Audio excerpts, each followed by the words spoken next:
Okay.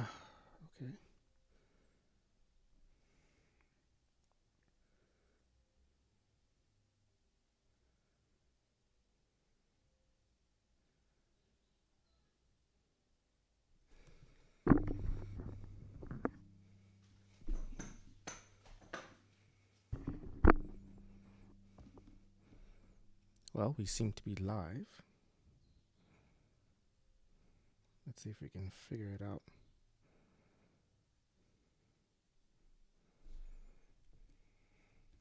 Testing.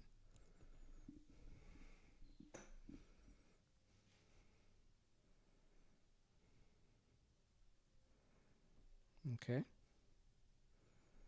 Well, let's see if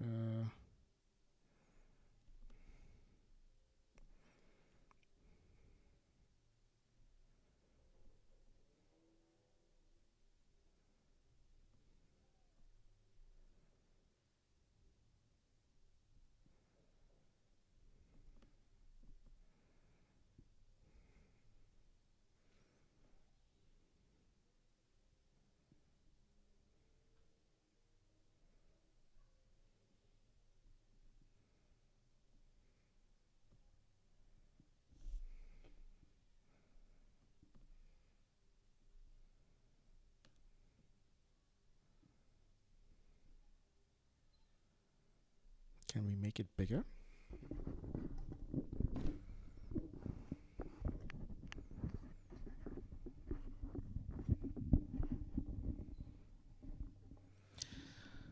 Okay.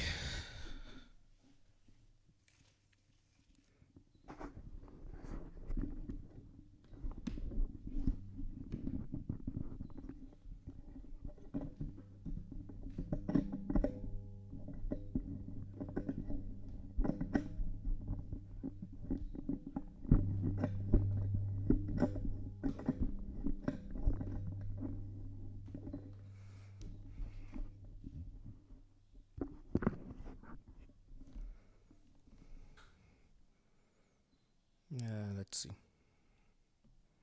Let's go back to YouTube. Good evening, James. And good evening, Veta. We are live, but now the camera. Oh, I see there's a delay. Is there a delay?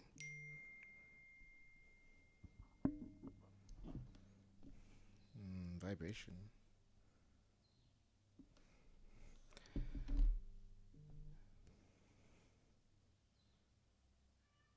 Yeah, I can see the live chats.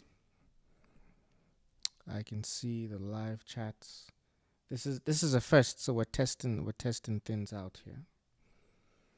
Still trying to figure out how to, have the video as the whole screen, all of that stuff. But we live and learn. Rich Billy and James, how are you doing? How are you doing this evening?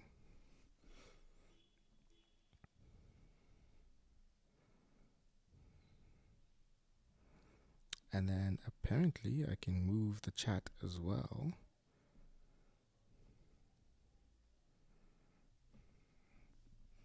Okay, so this live event is just all about, it's a Q&A. If you have any questions about pilot training here in Southern Africa or pilot careers, you can go right ahead. I haven't really publicized this event, so I'm not really expecting much people to come. Good to hear you well, James. Good to hear. I see we have a third viewer. Whoever is the third viewer, you can also say hi. Thank you very much, Rita Billy. It's very nice to have you as one of the first viewers as well. I am... Yes, it is live. It is live, Sagawa. It is definitely live. So if you have any questions for me, please go right ahead. I'm still trying to figure out the system, so bear with me.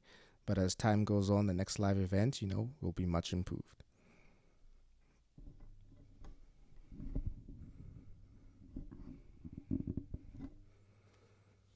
So today we are talking about, What are we talking about? We are talking about aviation. We're talking about anything to do with pilot training, anything to do with pilot careers or aviation careers. So questions, guys. Any questions? Let me know.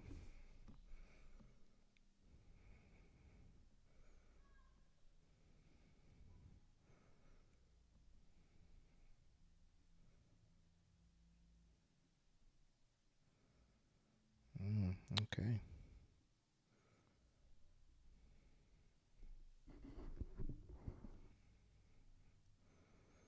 Not YouTube is saying I'm not receiving enough video to maintain smooth streaming, so it's very slow.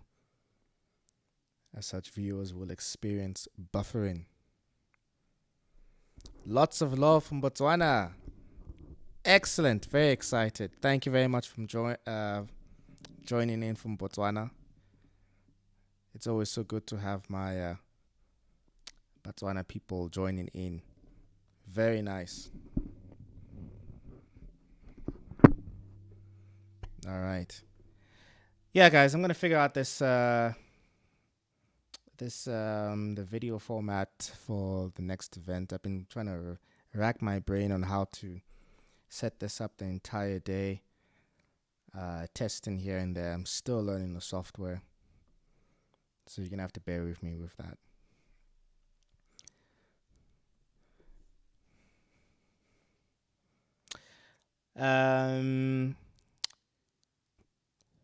Can one take on being a pilot or learning how to be a pilot as a hobby as opposed to a career? Most certainly. If you want to do it as a hobby, it's definitely possible. Obviously, the biggest requirement is that if you have money, money is definitely the biggest requirement. Okay. James, you're saying, let's talk about low-hour jobs. What jobs are open to pilots straight out of flight school? Okay, that's a very important question. That is a very important question. There are two avenues at play at this moment in time. We have the traditional route, the route that most people know, and we're talking about Southern Africa here. And it really depends on which country, you come from. So your passport is your passport or your proof or your permanent residency really determines where you can get the jobs. So, for example, if we talk about South Africa, the traditional route that a lot of pilots take is becoming a flight instructor. That's one. But not everybody has the motivation or has the frame of mind in becoming an instructor. It really isn't for everybody. So the other option that you have is you can, obviously you're going into general aviation. And so I have a buddy of mine. He's currently a pilot for a mining company flying a Bonanza.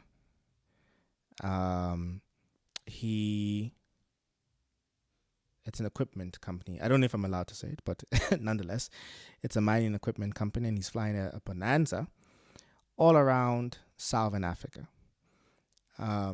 And so what I want to mention is that one of the avenues that you can take is go onto the JSC, to Johannesburg Stock Exchange. Have a look of the list of top mining companies that exist there, top 10, I would say. And go to their websites, go to their LinkedIn, see the employees that work at worked at that company on the LinkedIn pages, and see if they have a fleet of aircraft. So they operate under Part 91 operations or Part 92, which is corporate department. If they have a fleet of aircraft, get in touch with their flight operations manager. You do this through LinkedIn. Or you can just simply find out where the offices are based. Now, obviously, that's a cost to you. Now you have to travel to their offices, set up an appointment, and all of that stuff. meet up with them, talk with them via LinkedIn, and say, hey, I'm about to finish my commercial pilot license, or I have finished my commercial pilot license. I'm interested in becoming a pilot for you. One of the biggest barriers to entering is that they will say, look, okay, great, you have great attitude, we'd love to have you on board, but our insurance company will not pay or will not cover an individual who has low time hours, right? If you have low time hours, the biggest barrier is insurance. So the avenue around that is that you'll say to them, okay, look, I am willing to cover the premium that the insurance company is asking for me to be a registered pilot on that aircraft, on your aircraft.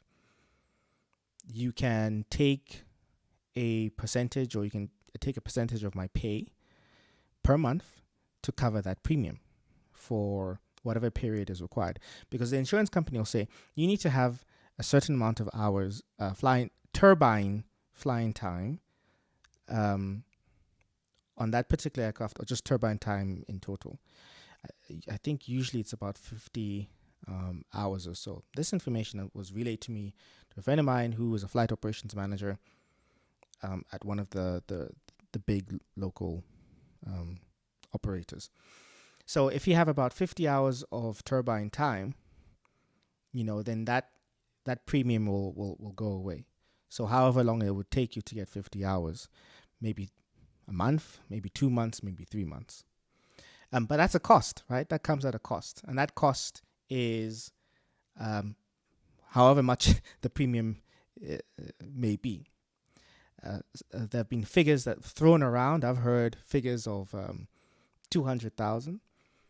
That's 200,000 on top of your flight training. How much have you spent on your flight training? How much? 600,000 rand. It's a lot. It's a lot. So the option is there. The option is there. And that avenue I'm talking about is most likely specific to turbine aircraft. So like your King Air 200, your B1900, your Caravan, Cessna Grand Caravan, the C208. It's there. These are the majority of the aircraft that mining companies or corporate companies would have.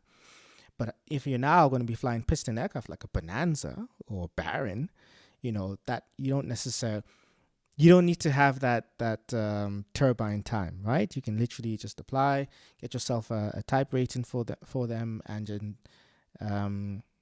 hopefully one day there'll be a vacancy available. But the idea is you're trying to be a top of mind of these employers. Get in touch with them, tell them who you are, and then on a regular basis visit their premises, help out. So that when they have a vacancy, when they're expanding their company, when they're buying another plane, or if an individual has left, they'll say, yes, James or Sakao will be the first person that I think I would hire to come and work in the company. The other avenue is you get into the company through a different role. Usually, for example, if you know SAS, Sahel Aviation Services, they're a South African company, but they have contracts in Bamako, Mali. Guys, apply for beyond borders. Don't only apply for the country you're in. So Sahel Aviation Services, they will say, all right, you can work for us, but you're going to work 6 months in the operations department. And then thereafter, we'll put you on the right-hand seat, which is the first officer seat of a B1900. Okay, so that's the second option. You take on another job, but you're in the company, and your ears to the ground. You can actually hear on a day-to-day basis what's happening and when the opportunities will come at play. they'll see you on a day-to-day basis and like, oh, okay, cool. We know you have your licenses. Give us some time. As soon as there's a vacancy, we'll put you up for that position. Okay, so what else? Sakar actually asks, this is just in time. I just got home from an appointment with a pilot who studied in SA and currently looking to build hours in Botswana to get a job. It's a challenge for him. Is he, just to ask you, you've also said, so I've tried all avenues of funding, but it now seems like I'll have to do another course and fund myself thereafter. That's what I did. I've come into this industry pretty late. I'm 32 at this point in time. I had to take on another job earlier on in my 20s and save up. I had to save up. So my story is that it's taken me 10 years to get to this point. I literally I studied something else. I worked and I saved up everything that I had. There was a point where I was just like saving up 70% of one's income just to go towards aviation. And it took me about 4 to 5 years of saving up. And then I managed to finish up my training. I say finish up my training because I had actually got my PPL beforehand, and then I was maintaining it and then just saving up to finish up the commercial pilot license. So Sakal, that is definitely an avenue that you can take on. I highly recommend it. You just need to have that motivation. Have you seen any funding options that you wished you took earlier? From James.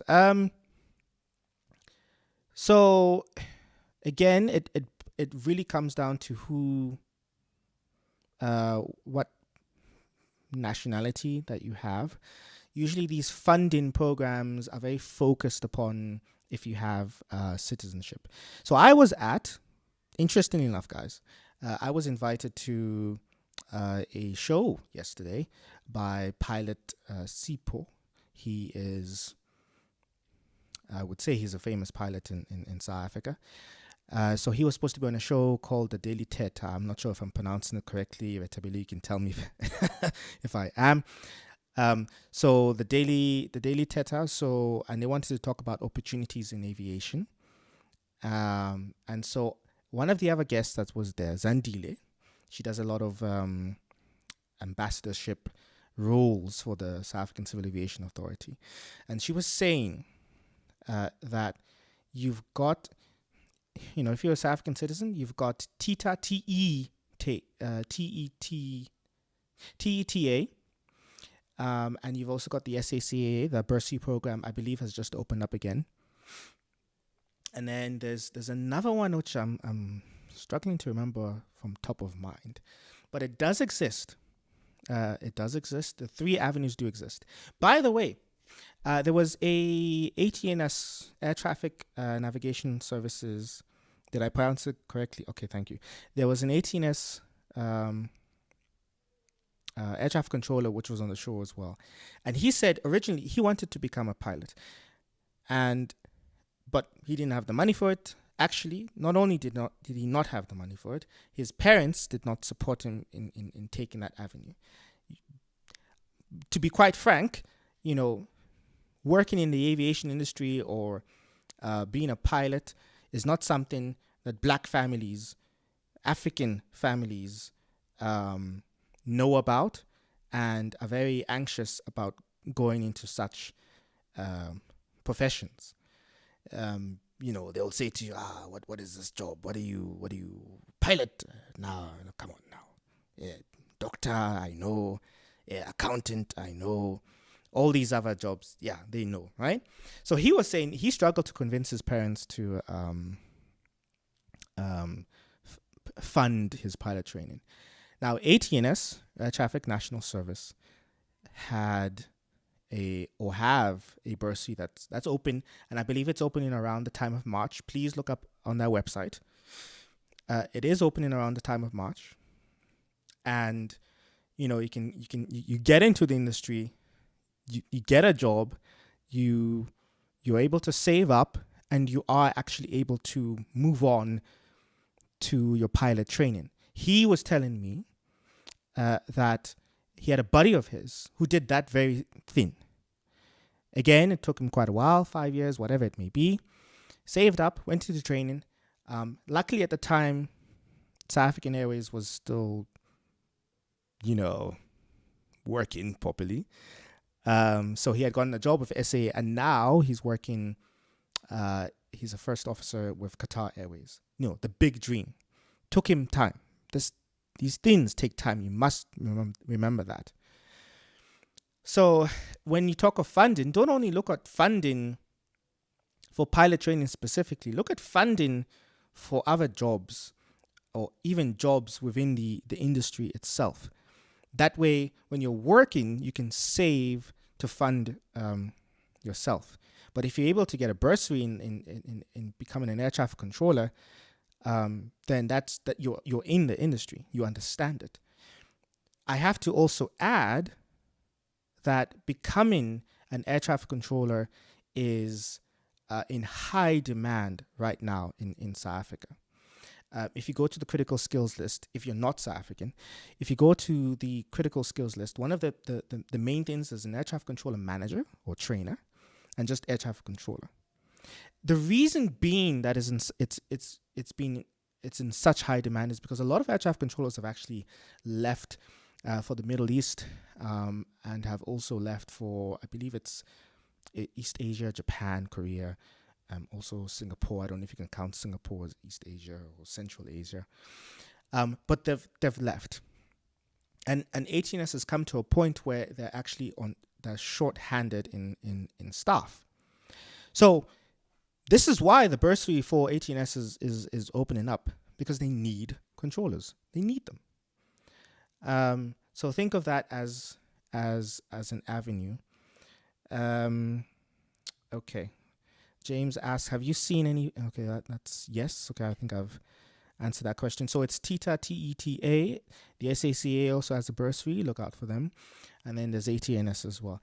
I have to talk about a bit of a caveat.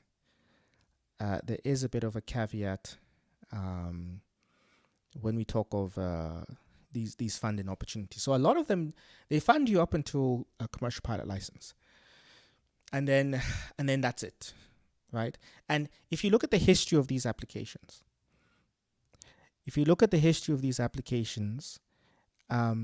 you will find that there are a lot of these graduates who just sit at home. And this is something that I have to reiterate. I'm sure this is not the first time I'm going to say it here live. I'm sure I'm going to have to say it again and again, and I'll have to repeat it again and again because it's a very important point. The scholarships that are in place, or the funding that is in place, does not integrate well into the industry. There's a gap. There is a gap. And what is that gap? And I've talked about it. You graduate from flight school. If you go on an integrated course, let me know if you know what an integrated course is in the chat. If you go on an integrated course, you will graduate with what 200 hours or so flying time. If you go in a modular course, then you graduate with about 250 hours. Now, when you come out with flight school, 250 hours, 200 hours, and you're not aware of how to get into the industry, then a lot of them just sit at home. They're not aware of the whole insurance requirement, and then that's extra financing, right? If you don't have that extra 200,000 to pay for the insurance premiums, then you are sitting at home. If you don't have the extra, how much is it? Maybe 70,000 Rand for instructor's rating, then again you're gonna sit at home. So those are the biggest challenges, and that's what Zandile yesterday, again, this is the other guest, the ambassador on the CA was talking about, and what she's working on is transforming these bursary programs to better suit the needs of the industry, right? So my point is this: take on those bursary applications, apply for them. You get in, great. But just keep in mind that you should probably start halfway through your training connecting with people in industry. I mean, the operators in the industry, Part 91, Part 135, and possibly even Part 121. Start connecting with them on LinkedIn, start connecting with them face to face, and yeah, just build that social capital, build out those social relationships, so that you can have a better chance to get a work when you're done with your training. All right, James says, talking about SAA, how do you feel about the industry? Is it conducive to spend cash to become a pilot? I've heard that many airlines are training pilots in-house, and apparently it's cheaper to do so. It's interesting you say that many airlines are training pilots in-house, and apparently it's cheaper to do so. I have not necessarily heard that in the South Africa context. If we talk about Southern Africa, obviously we have multiple countries, and each country has their own dynamics. Let's take, for example, Zambia. Zambia doesn't. Okay, so let me just read on. Cheaper to have those pilots work for them because in some sense they own them, so they pay them less in terms of salary. Okay, got it. So, all right, let's focus. Let me focus on just answering that question generically first, and then we'll move on to the region itself. Okay. Is it true that airlines would rather train pilots in-house than getting somebody outside because it's cheaper and they'll pay them less? The evidence definitely points towards that. Look, when SAA was still version 1, before this new one came along, they would spend about 2 million, I think it was 2 million to 3 million rand per candidate, right? And that goes from getting your commercial pilot license all the way to getting yourself a type rating. And they would usually get a type rating on an Airbus A320 or a type rating on the 737 when they still had 737s in that fleet. Now, because they paid for the training, now you're bonded, and your salary would be partly paying towards that bond. I can't quite remember if it was the bond had an interest rate attached to it. That's something I should actually find out. So the bond may have an interest rate attached to it. So basically, not only paying back what they loaned you for your training, but you're paying back also interest on top of that. And that would make sense. That would make sense. Is your salary less than somebody that would hire from outside initially? Yes, it would be. Yes, it would be. Because if now they are comparing an individual who has gone through, and this is the typical path. Somebody gets their pilot license, they do flight instruction. They then do contract flying somewhere in a number of countries across the continent, or they go to Afghanistan. When I say across the continent, it's usually Mali, it's usually DRC, it's Chad, Algeria, Tanzania, all of those countries, right? Oh, Namibia as well. And then they would be flying there, maybe a Cessna Caravan or a B1900. Then later on an ATR 42 or 72, which is a nice larger airliner type of aircraft. And then they would come back to, if you're from South Africa, they would come back to South Africa and then apply to the airlines like Safair and all of those type, right? And they have a lot more experience. They have better hand flying skills, better, typically. So, you would need to pay them better. Whereas if you just train them in-house, hey, Donald, how you doing? Okay, so whereas if you just train them in-house, then because they're just starting from the beginning, and because, the airline paid for their training, they can pay cheaper. What are you going to do? What are you going to do? They paid for your training. The contract would state that if you want to leave the airline, pay us back. Pay us back our 2 million rand, right? So, and half the time, when you're going for a scholarship, most of the time, individuals, would not be able to pay. I wouldn't be able to pay. So that's why they do it. I'm going to give another example before I move on to the next question. So I used to work. I went to visit actually IFA flight training school in George. This is like 2 years ago or 3 years ago, before COVID, and I was talking to some of the trainee pilots there. IFA just predominantly trains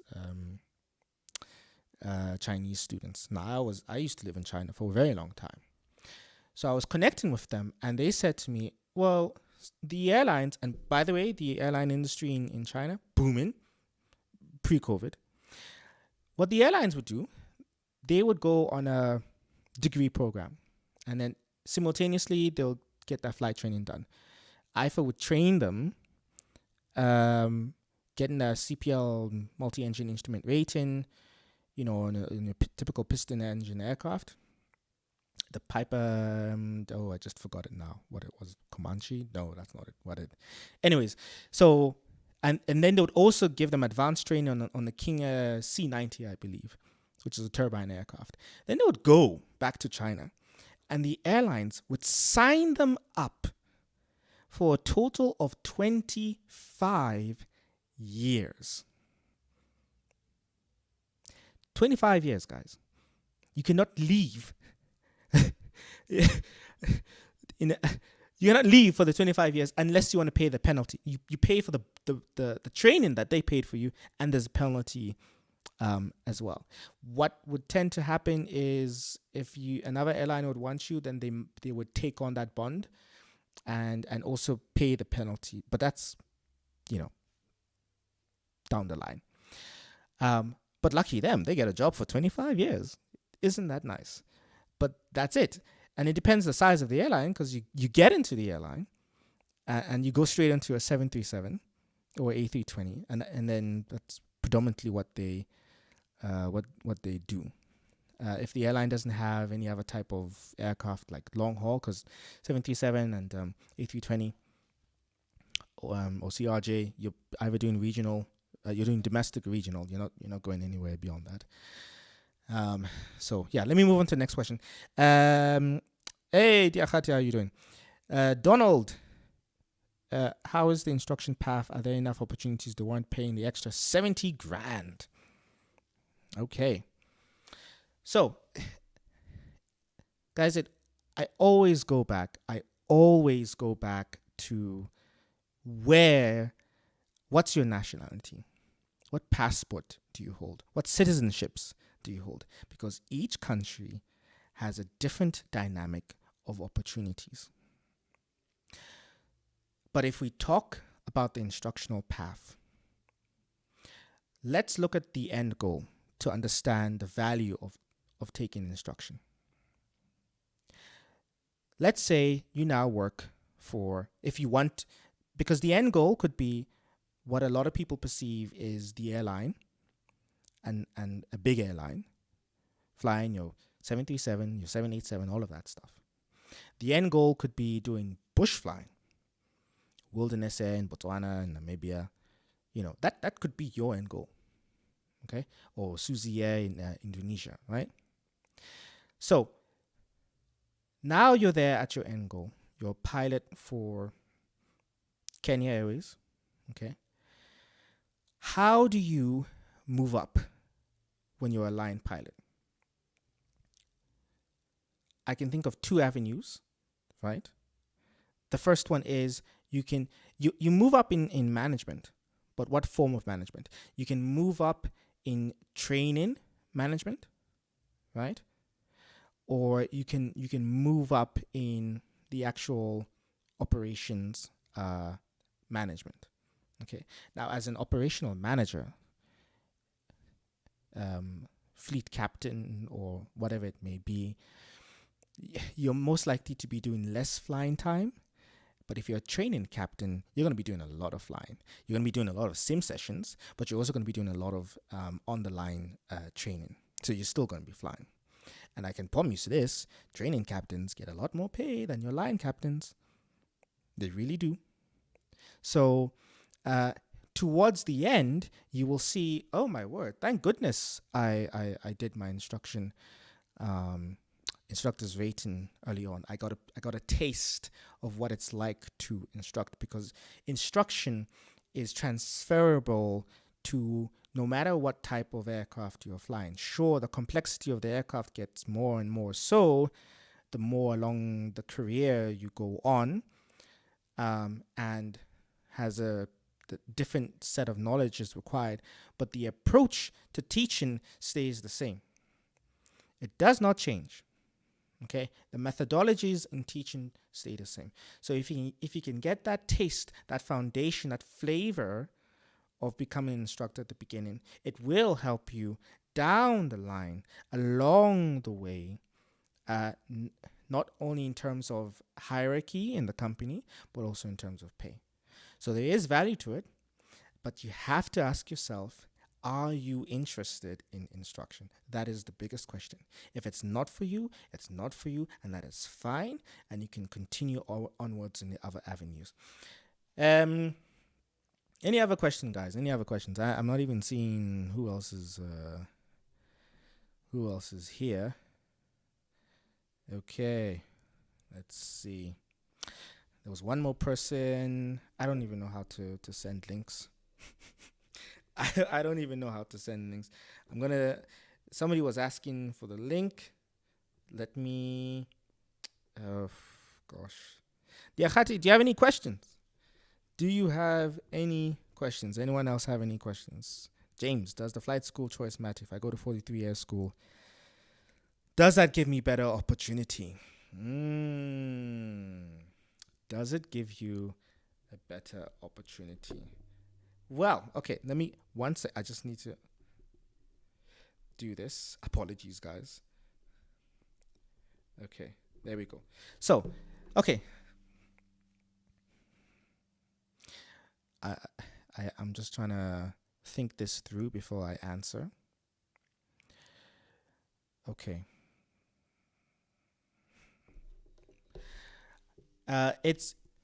Think of it this way. Let's say we've got 2 to 3 categories of flight schools. You've got substandard. I mean, they meet the standard, but you got substandard flight schools. You've got a standard flight school, and you've got exceptional flight schools. Each flight school comes with a different cost factor, right? A friend of mine, he's a captain, a B200 captain, and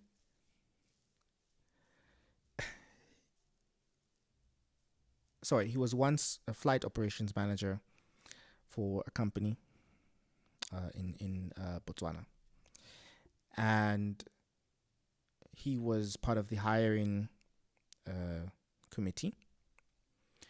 And he said, when he was comparing pilots between who came out of 43 or who can come out with another flight school,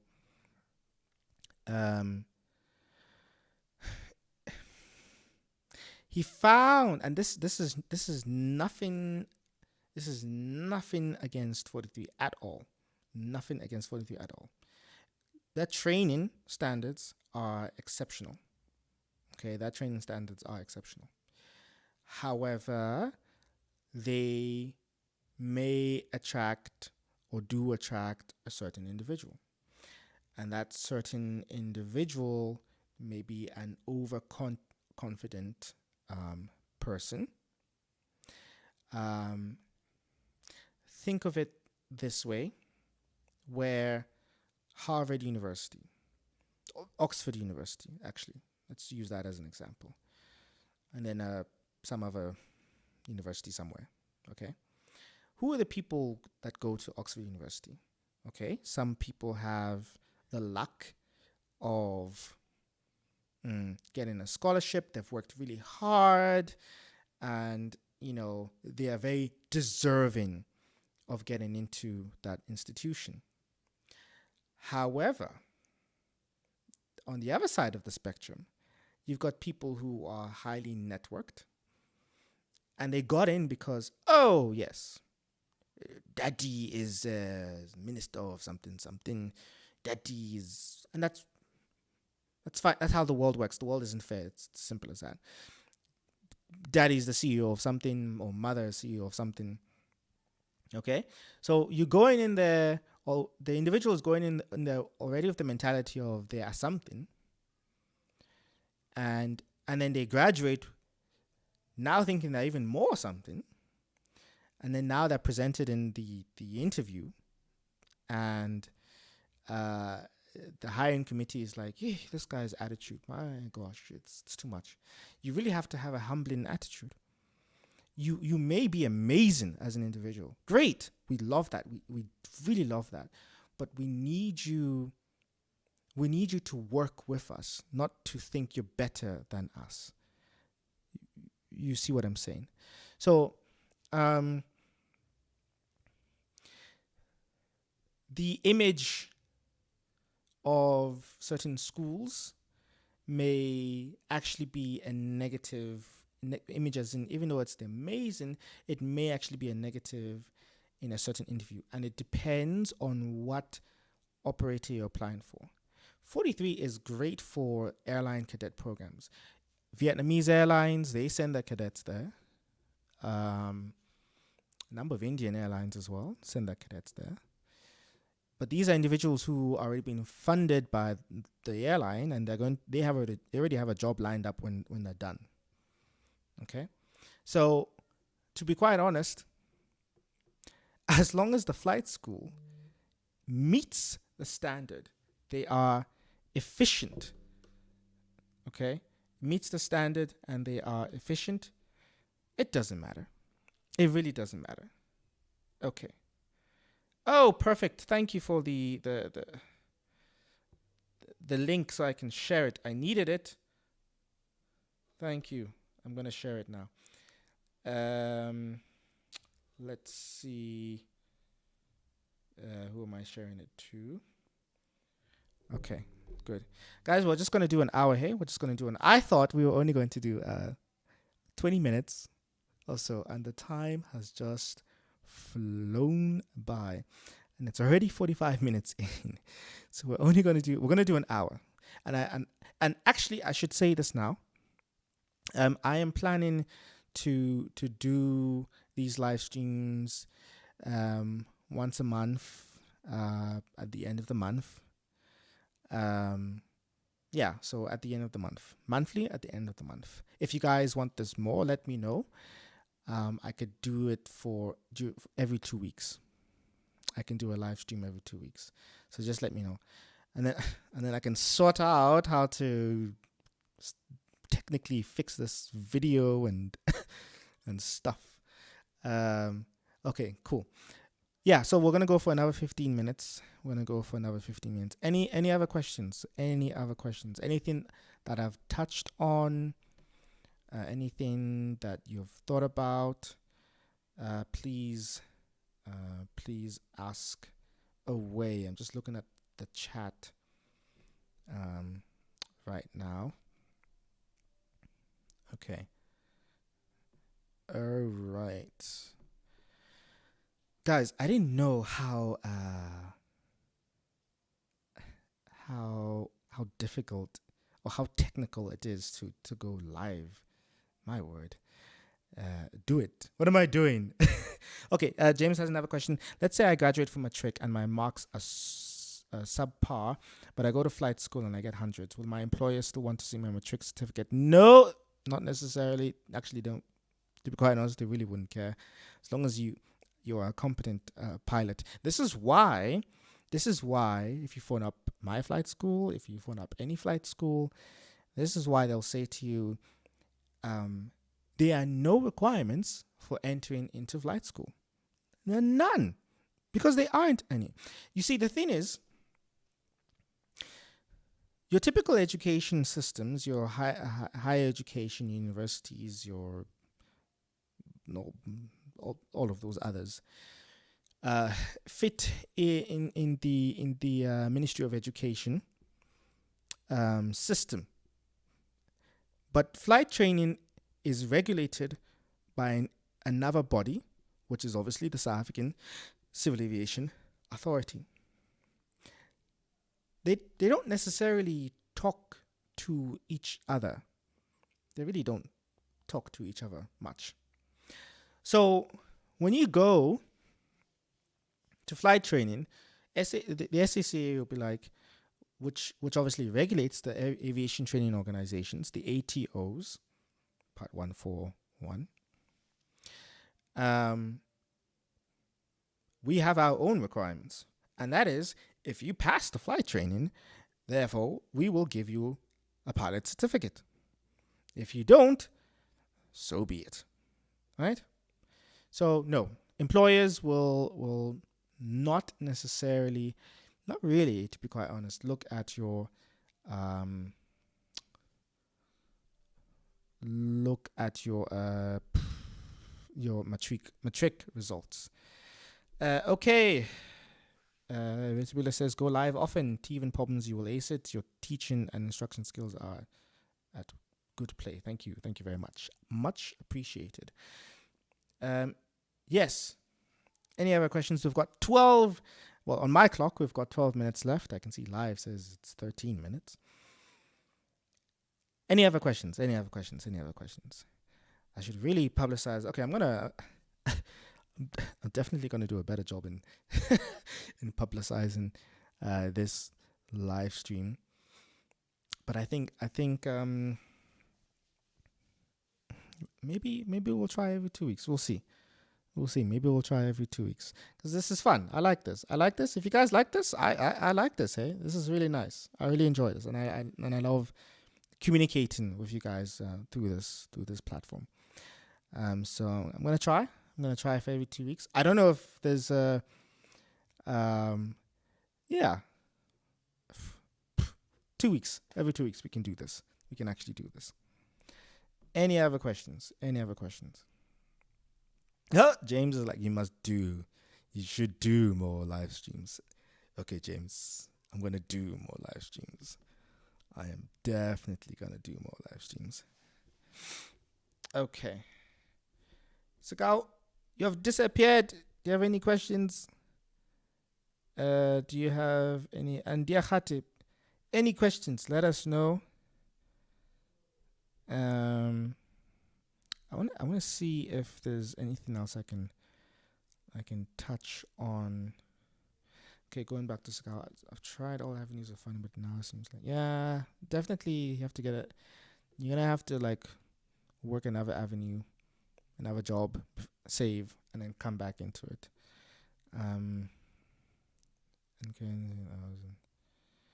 Okay. Talk about your friend trying to build hours. So what kind of license do they have, he or she, if they're trying to build hours? If it's a commercial pilot license, what's the challenge? What is the challenge? Guys, I'm gonna publicize this live stream more so through my Instagram, and and then I should actually put a post out on the community page as well saying, I'm doing a live. Yeah. But okay, let me talk about instruction. I enjoy it. I enjoy instruction. Okay, I'm gonna answer James's question now. I enjoy instruction. I have been very much so inclined towards teaching, educating very early on.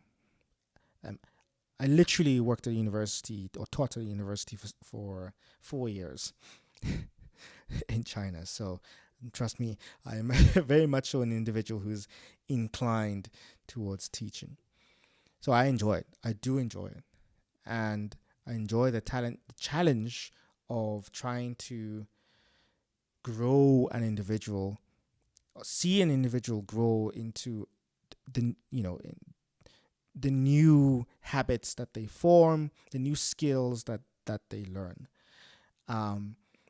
Some may say, "Oh, but I'm just flying around in a Piper. I'm flying around in a Cessna."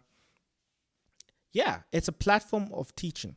It is a platform of teaching, and one actually finds it, even if during your training you're using those aircraft, and then you feel like, oh, I'm still using that aircraft. It feels different in the sense of the job that you're trying to achieve. I don't know if I'm explaining it appropriately, but there's a difference. Going to James's question, tell us about South African licenses. Does that mean I can work in the US and Europe? Any conversions? Okay. In the continent of Africa, there are a number of regulators who are highly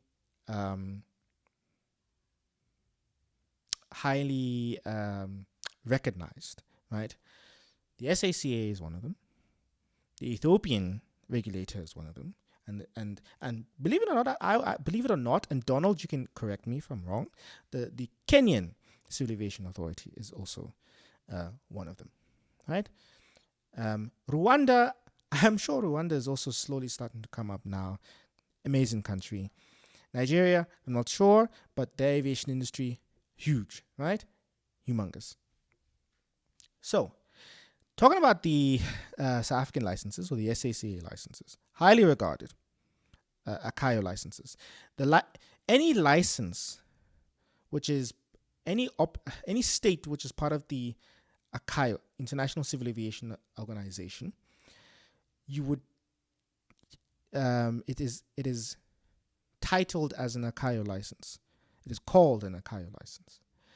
However, you would see that there are three main bodies of licenses that are highly regarded. You've got the FAA, which is the Federal Aviation Authority in the United States. You've got EASA, European Aviation something agency, which is the regulatory body in Europe for pilot licenses. These two bodies, highly regarded. And then they would say, then there's everybody else. And they would call everybody else an ACAIO license. Oh, you got an ACAIO license? Okay, cool. Oh, you have an FAA license? Oh, amazing. Oh, you have an EASA license? Even that's very nice, right? So specifically to your question, James, whatever license you have. Oh, I'm seeing a message here. Am I not live anymore? No, I'm still live. Okay, good. Whatever license you have, you would have to convert to that contracting state. I don't know if you've seen my video. I've had a 3-part series talking about flying in the United States, and part 3, I talked about converting your SACA license to a FAA license. Anybody,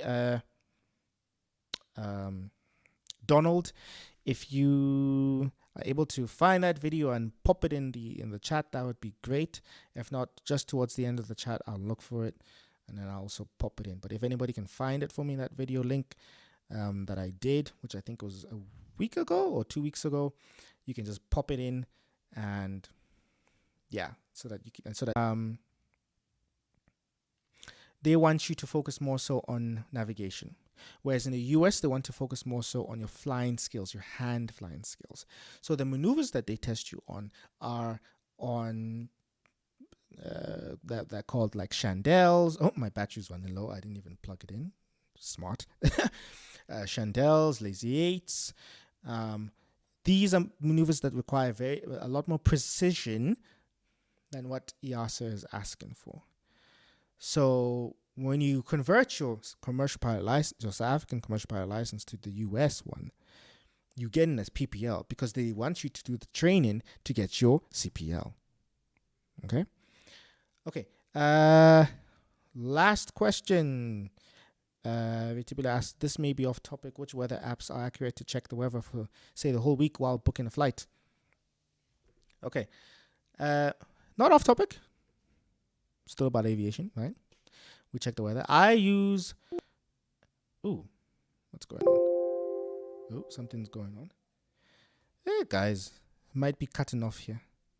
It might be cut. No, it's not. Okay. But let me finish up quickly before the battery dies. So, I use Windfinder, Wind Guru, windy.com. And then specifically for aviation in South Africa, we use Aviation SA. Sorry, weather. Can't remember now. It literally left me. Donald Diakati, if you remember the website, Aviation SA, is it .weather something? I'll put it, if I don't put it in the chat now, I'll put it in the comment section after this live link. Okay. I will do that. But Windfinder is free. Windy.com is free. And that's Wind Guru as well is free. Wind Guru, you would need to decipher a little bit. It's not as user friendly in terms of the general public. You have to have some form of knowledge of meteorology. The chat is blocking links. Oh, great. That's excellent. The chat is blocking links. So let's see if we can figure out how the chat can unblock links. I don't know. Okay, guys, I'm going to put it in the comment section after I end this live stream. Okay, and it seems like